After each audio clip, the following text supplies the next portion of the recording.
देश के सबसे स्वच्छ शहर इंदौर में मौत का तांडव। मंत्री जो बोल रहे फोकट का सवाल घंटा घंटा।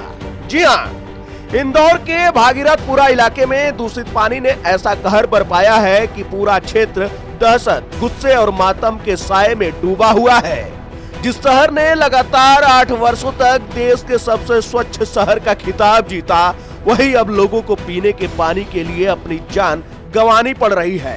हालात इतने भयावह हो चुके हैं कि अब तक 169 मरीजों को अलग अलग अस्पतालों में भर्ती कराया गया है, जिनमें 1 महीने से लेकर 11 महीने तक के 8 मासूम बच्चे भी शामिल हैं। इन बच्चों की हालत गंभीर बताई जा रही है और उनका इलाज लगातार जारी है। स्थानीय लोगों और मृतकों के परिजनों के अनुसार इस त्रासदी में अब तक 13 लोगों की मौत हो चुकी है। हालांकि प्रशासन की ओर से मौतों की संख्या को लेकर अब तक कोई स्पष्ट और आधिकारिक पुष्टि नहीं की गई है, लेकिन भागीरथपुरा की गलियों में पसरा सन्नाटा और घर घर में रोते बिलखते परिजन इस दर्दनाक हकीकत को बयां कर रहे हैं। बने 10 साल के बाद हुआ मुझे बेटा।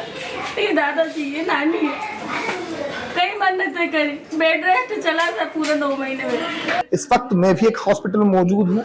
आप यहाँ मरीजों देख सकते हैं, सभी मरीज जो है यहाँ पर उचित उपचार किया जा रहा है। मुख्यमंत्री ने साफ कहा है कि निःशुल्क मरीजों का उपचार कराया जाएगा, लेकिन सबसे बड़ा सवाल ये कि इस दूषित पानी से अब तक जो पुष्टि हुई वो 4 मौतों को हुई है, लेकिन ये बताया कि ये 4 से अधिक मौतें हो सकती है। 7 मौतें अब तक बताई जा रही कि दूषित पानी से हुई है, लेकिन आधिकारिक पुष्टि अभी 4 लोगों की गई है।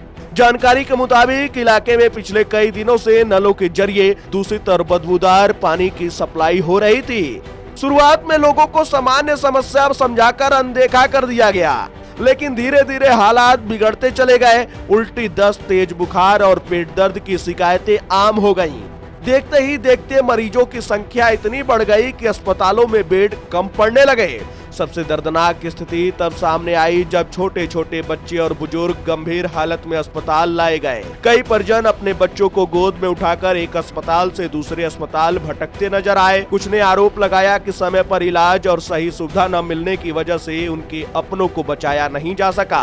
मृतकों के परिवारों का कहना है कि अगर समय रहते पानी की गुणवत्ता की जाँच होती और शिकायतों को गंभीरता से लिया जाता तो शायद इतनी बड़ी त्रासदी टाली जा सकती थी। लोगों का आरोप है कि इलाके में पहले भी पानी की शिकायतें की गई थी, लेकिन नगर निगम और जल प्रदाय विभाग ने इस ओर ध्यान नहीं दिया।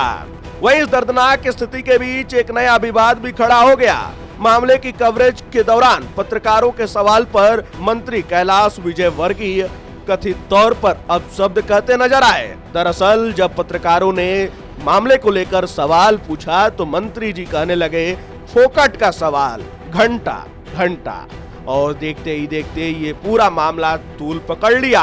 विवाद बढ़ता देख मंत्री को सफाई भी देनी पड़ी। कैलाश विजयवर्गीय ने सोशल मीडिया प्लेटफॉर्म एक्स पर पोस्ट करते हुए कहा कि वह और उनकी टीम पिछले 2 दिनों से बिना सोए प्रभावित इलाके में हालात सुधारने में जुटी हुई है।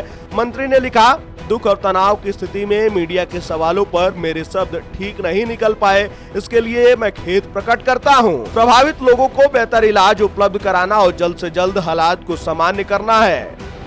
वहीं प्रशासन का कहना है कि फिलहाल पानी की सप्लाई की जांच की जा रही है और दूषित पानी के स्रोत की पहचान के प्रयास तेज कर दिए गए हैं। साथ ही इलाके में वैकल्पिक पेयजल व्यवस्था, टैंकरों के माध्यम से साफ पानी की सप्लाई और स्वास्थ्य शिविर लगाए जाने की बात कही जा रही है। हालांकि जिन परिवारों ने अपने बच्चों, माता पिता और बुजुर्गों को खोया है, उनके लिए ये घोषणाएं अब सिर्फ कागजी वादे बनकर रह गई हैं। उनका सवाल साफ है, जब मौतें हो गईं, तब जागा प्रशासन, तो आखिर जिम्मेदार कौन है?